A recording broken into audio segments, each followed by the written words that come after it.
Hello, everybody. It's time to get started. My name is Craig Ferrantino, president and founder of Craig James Financial Services and an investment professional with United Planners. And today we're going to be talking about the Roth IRA strategy, why Roth IRAs are so important, why do people talk about them, and why we think this could be the best thing since sliced bread for you. And we'll go through why in a few moments here, but let's figure this out. Our session today, we're going to be talking about understanding individual retirement accounts. We're going to be talking about how Roth conversions work, key considerations for converting to a Roth. We'll be looking at the benefits and the problems maybe that would exist of converting to a Roth. And we'll be talking about some actionable takeaways that you could have with regards to a Roth. Before I begin, I want to just welcome all those first responders. Thank you for joining us this week. And we also like to welcome all those in the radio audience, LI News Radio, where I'm on the radio every day. Welcome, thanks for coming, thanks for joining us. And hopefully we'll give you some very good and valid information. If we don't, or if you had some further questions, you wait for the last slide and we'll be happy to tell you just exactly how you can pull this out and get more information on everything that we're talking about. That's our agenda, let's keep going. So first, let's talk about an individual retirement account. You're taking money out of your accounts and you're taking money out of wherever it is and you're putting it into a vehicle. The contributions, when you have the basic IRA, when you contribute to that, you're taking money out of your earnings. You have to have earnings. You can't just take money out of savings. You have to take money out of something that you earn if you're having an earned income for that year, and you can be able to put away some of that money. So if you make $10,000 for the year and you take $1,000 out, you're only going to be taxed on $9,000. But that's not really a good example because people under 15 aren't technically taxed. So if you're making $100,000 a year and you put $10,000, no, that's not a good example either. Why? Well, because $10,000 is more than the limit that you can contribute. If you're under 50, you can only contribute $77,000. And if you're over 50, you contribute $8,000 for 2025. So if you have $100,000 in income and you contribute $7,000, you'll be taxed on $93,000. So we'll go over that. And because that money is never taxed, it will be taxed in the future. So the second bullet on your left is growth is tax deferred. Withdrawals are taxed as income. But when do you take those withdrawals? You take them after the age of 59 and a half.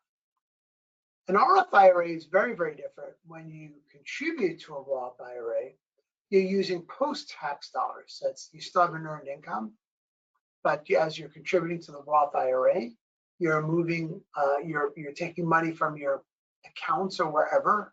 And if you made $100,000 a year and you put money in there, you're still making $100,000. But when you take the money out many years later, you will be taking that money out tax-free. You will not be taxed as ordinary income. So here's a good example here. Sarah earns $60,000 per year and contributes $7,000 to a traditional IRA. $60,000 minus the $7,000 contribution gives her tax deductible of $53,000. In a Roth IRA, Sarah's still making $60,000. She contributes $6,000 to a Roth IRA, $7,000 to a Roth IRA. She will still be making $60,000. There is no deduction for her. Once you're in the Roth IRA, there are no required minimum distributions. That means in a traditional IRA at age 73, the government, this is money you haven't been taxed on, so the government has an interest in your money. You have $100,000 in an IRA, that's a traditional IRA. You just have some other number. It's never $100,000 because you'll be taxed on the money as you take the money out. If you have $100,000 in a Roth IRA, you genuinely have $100,000 because there's no further taxation on that money. Here we go. This is just to talk about what we just illustrate what we talked about. Traditional IRA contribution is pre-tax if you get a deductible and it's after tax. Your growth is tax deferred, meaning you don't pay any income taxes until you take the money out. Growth in the Roth IRA is tax-free. You also notice that withdrawals will will be taxable when you take the money out as income. Ordinary income, if you know from our other presentation, taxes and retirement, ordinary income is the most severe tax because it goes through all sorts of rates. And depending, the more you make, the more you're taxed. And that's how that goes. If you have a Roth IRA, it doesn't matter how much you make, and it comes out without any taxes. And the IRA itself, traditional IRA, is subject to a required minimum distribution because the government wants to start getting some of their money out of your IRA, and that starts at age 73. In the Roth IRA, there are no required minimum distributions.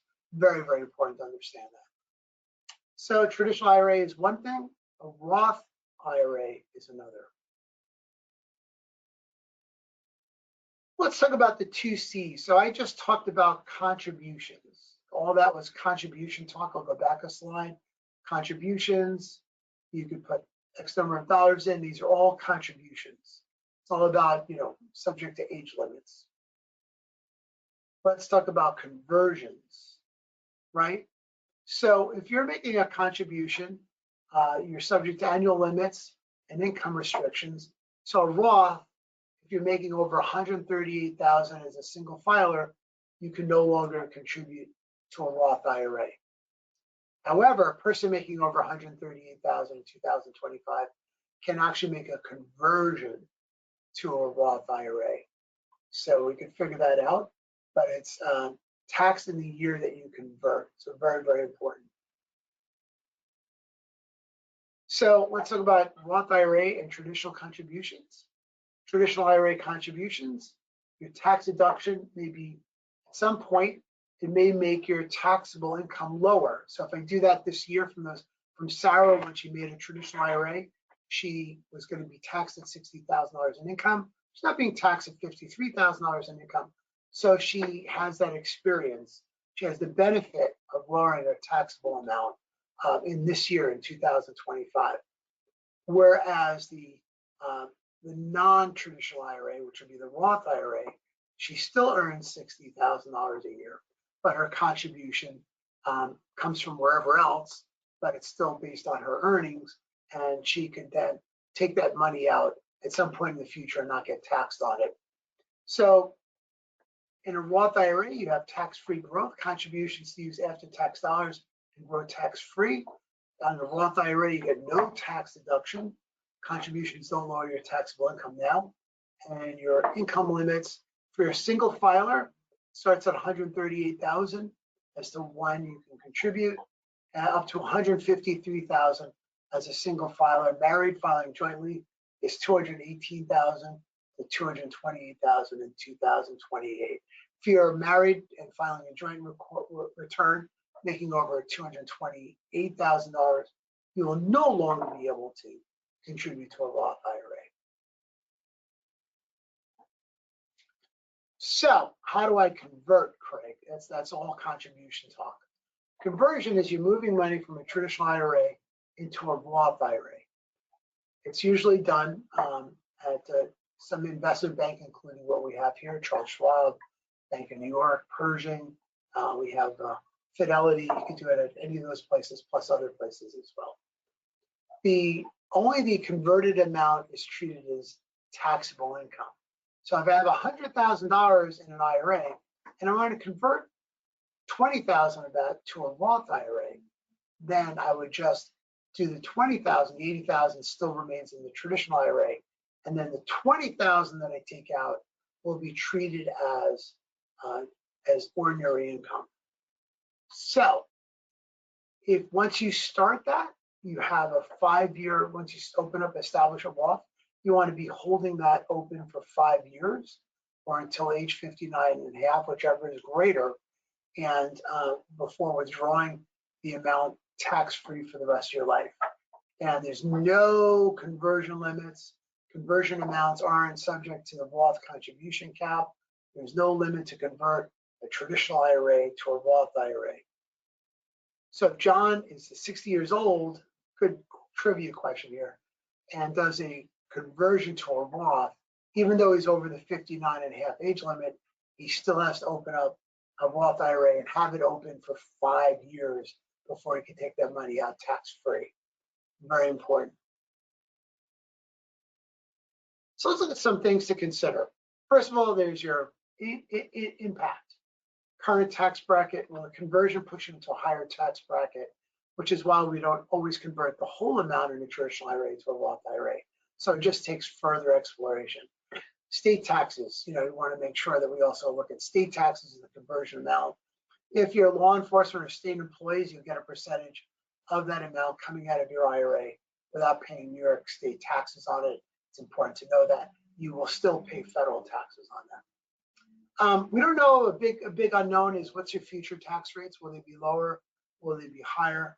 So converting now might be advantageous to you right now. And how do I pay the taxes if I'm doing a conversion? If I have 100,000 or converting 20,000, where do I get the taxes from? Well, you get paid from the conversion. Don't always recommend that. In certain circumstances, that also is considered income. You could do 20% withholding on the 20,000, so that $16,000 actually hits the Roth. But if you're under 59.5, where the IRS is going to show that as a distribution from your IRA as well, so you'd be further taxed on it. It would be better if you're under 59.5 to take that monies that you have sitting on the sidelines in your bank accounts, savings accounts, and use some of that money to pay the taxes. It would be better for you tax-wise.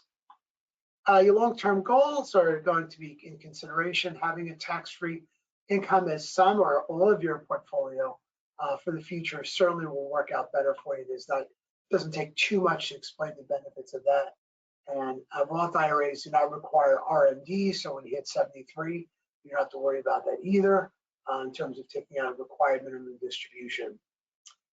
We don't know what future tax rates are, so that's the big unknown here. But right now, the Roth IRA is tax-free for your lifetime, so let's take advantage of it while we can. Some of the benefits of a Roth conversion is very good. Tax-free growth. Your investments grow tax-free, so if you have something that you had for many years and you bought it at a very low price, it's nice to know that you can take the money out and not get any taxation on it. Also, no required minimum distributions. People like that because they know when they hit 73, they're going to take this money out. It just adds to the angst. We've had some people come out of the STAR program because of this 73 RMD they had to take. They all of a sudden got another 60, 80,000 into their account. It also increased the IRMA, which is your Medicaid payment. At the lowest end is like 165 or so. That could go up to $457 a month, which is quite high. It's a big move just by taking some money out. It also helps with legacy planning, converting to a Roth now. Your money can be converted passed to heirs tax-free. So this is it. You got money. You made money on your money. It goes to the next generation. They don't pay taxes on it. That's a home run. And withdrawals are flexible. You can take as little as much as you want out in your retirement years and not have to pay any taxes on it. This truly gives you a sense of financial freedom. So there's some reasons not to convert. Let's talk about that for a second here. So may throw you, if you have 100,000, you took the 20 out, it throws you into the next tax bracket. That may not be wise. That's one of the things we like to do here in the office, figure out what your taxes might be in the future. If you're close to retirement or in retirement, unless you may need the money, and locking it up for 5 years, even though you're over 60, may not make sense. That's also a negative if you're looking at it that way. And if you don't have the cash on hand to pay for the taxes for the conversion, that could be a negative thing as well. And there could always be potential changes in the tax laws. We can't control that. But right now, if we do things, we know I have a good feeling we're grandfathered in. I have no crystal ball, of course. But this is a great way. We're not here to show you how to avoid taxes. Everybody needs, of course, to pay taxes as proud American citizens. We just don't want to pay more taxes than we need to, right? So let's talk about this. We want to talk about Roth conversions, not contributions in our presentation. We wanted to make sure that if you move pre-tax funds to a Roth IRA, paying taxes now for future benefits. And the benefits to you is that you got tax-free growth. You have no taxes to the people who inherit your money, no required minimum distributions, and all of that is tax-free to you. All the money in your Roth IRA is yours to keep free. Very important. Considerations, you want to take a tax impact, excuse me 1 second. Future needs and financial readiness. And reasons against, your tax cost, if it throws you to the next tax bracket, we want to take a look at that as well before we do the conversion. All right, ready to explore your Roth IRA strategy? Give our office a call, 631-393-2888. We want to help you maximize your hard-earned money and retire tax-free. You can do that with a consultation with me in our office or via Zoom. That's easier for you, or a phone call. We're more than happy to do that. Just email my staff, Jenna at craigjamesfinancial.com or info@craigjamesfinancial.com. We'd be more than happy to help you set up and prepare for your future so that it's tax-free for the rest of your life. I know I wanted to keep this webinar short, so I wanted to thank you. Any questions, please feel free to email Jenna at craigjamesfinancial.com. That's craigjamesfinancial.com. I hope you enjoyed our presentation. We have more educational presentations for you, little videos and morning clips of what I say in the morning every day on Long Island News Radio with Jay Oliver 103.9. Just go to our website, craigjamesfinancial.com. That's craigjamesfinancial.com. And thank you. Have a great day.